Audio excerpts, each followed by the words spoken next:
Hello everyone, welcome back to my channel stories with Naval. हमारे पिछले video को थोड़ा टाइम हो चुका है, तो मैंने सोचा कुछ स्पेशल लेके आता हूँ आपके लिए। Today we'll be creating a farm, but this isn't any ordinary farm. This is the farm of your mind. But why farm of the mind? Because everything that you put into this farm will determine what you do, what you achieve, and what your life will turn out to be. To illustrate this, एक story देख लेते हैं। This is a story about two brothers. जब 1 साल के थे, इनके parents गुजर गए। They were move to an orphanage, but luckily after 4 months कुछ फैमिलीज आई वहाँ पर। बट जो फैमिलीज आई, थोड़ी फाइनेंशियल प्रॉब्लम्स थी उनको, so they could not take both the brothers in. Each brother went to a different family. अब assumption ये है कि इनके फ्यूचर सेम होने चाहिए, but 25 years later, having the same DNA, having the same blood type, their futures were completely different. The first brother became a Harvard Law graduate, and the second brother had multiple cases of robbery and misconduct against him. But why did this happen? इसको समझने के लिए let's get into their lives. For the first brother who was a graduate, उसके घर का environment काफ़ी different था. Yes, they were poor, they had financial problems, but the parents were rich in certain aspects. They were rich in values, they were rich in purposes, they were rich in goals, and they were rich in foundations. उनके घर में एक अलग ही ritual थी। वो कहते थे अपने बच्चे को कि मंडे टू फ्राइडे आप पढ़ाई कीजिए और सैटरडे संडे हम कहीं घूमने जाएंगे। We'll have some fun. And when they meant fun, it meant recreation.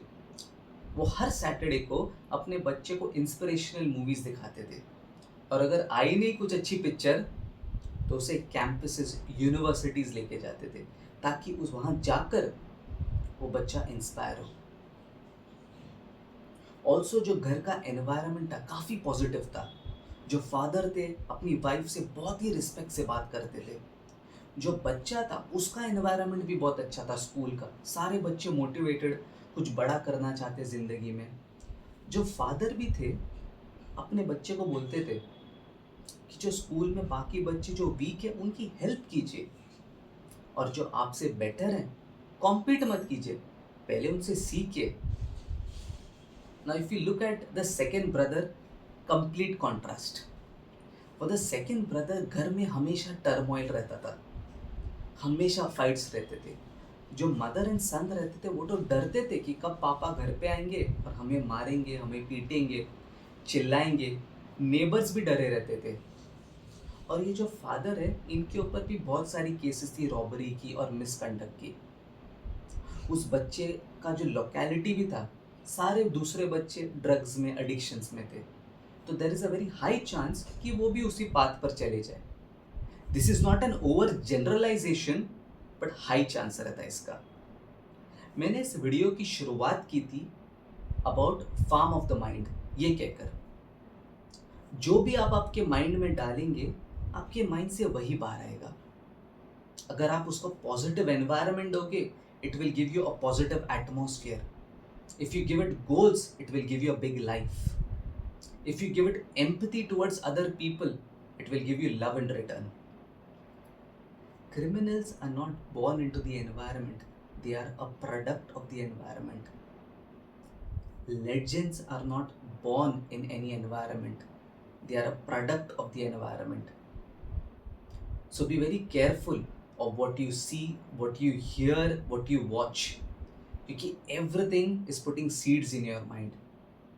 आप जो बात करते हैं दिन में, अगर आप गॉसिप करते रहते हैं, ऐसे गॉसिप नहीं करना कोई रूल नहीं है। It is very human to gossip, but अगर दिन में आप 80%, 80%, 90% गॉसिप ही कर रहे हैं, that is not good, because ultimately आप आपके दिमाग में नेगेटिविटी डाल रहे हैं। आपको लगेगा 5 मिनट मुझे फन हो रहा है, मतलब I am enjoying this, but when you are alone you will feel very deep and shallow. और लोगों को तो लगेगा भी नहीं ये बात। They will not feel this because they think it is normal. But there is a way to find out. If you look at yourself and you feel that you are very less excited, अगर आप में energy नहीं है, if you don't have a zest for life, then there is some issue. Maybe there is something that you're doing wrong. Maybe you're speaking wrong. The web series that you watch, the movies that you watch, there are different topics. Violence के ऊपर होता है topics, love के ऊपर रहता है, family type के movies रहते हैं, साइंस एंड टेक टाइप के मूवीज रहते हैं. आप जो भी देखेंगे आपकी पर्सनालिटी वैसी बन जाएगी. ऐसे ही नहीं कहते. It's a very important. एक मैंने बात सुनी थी कि if you are with 4 millionaires you become the fifth. If you are with 4 actors you become the fifth. Because all these people, they are sowing seeds in your mind, and ultimately the output will be your life. So दोस्तों, आज यही share करना था. उम्मीद है आपको अच्छी लगी आज की बातें, और अगर अच्छी लगी हो तो लाइक, शेयर और सब्सक्राइब ज़रूर कीजिए. Thank you.